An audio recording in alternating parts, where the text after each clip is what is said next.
Hələbin tarixi bazarlarının yarıdan çoxu bərpa olunub. Bu, müharibədən zərər çəkmiş qədim şəhərin dirçəldilməsi istiqamətində mühüm addımdır. Əsrlərdir mövcud olan bazarlar təxminən 13 kilometr uzunluğunda tağlı daş keçidlərdən və oyma taxta dükanlardan ibarətdir. Keçmişdə İpək yolunun əsas ticarət mərkəzlərindən biri olan bu bazarlarda sabundan və zinət əşyalarından geyimədək müxtəlif məhsullar satılırdı.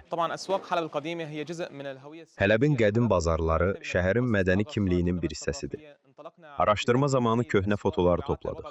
Dükan sahibləri ilə danışdıq və planları real vəziyyətlə müqayisə etdik. Məqsədimiz bazarların əvvəlki görünüşünü qorumaq idi. Müharibə 2012-ci ildə Hələbə çatanda şəhərin qədim hissəsi ciddi dağıntılara məruz qaldı.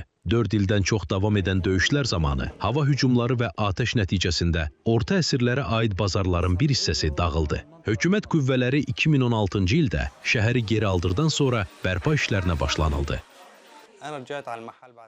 13 ildən sonra bərpa olunan dükanıma qayıtdım. Allaha şükür, mən də qədim bazarlardakı digər dükan sahibləri kimi yenidən işləməyə başladım.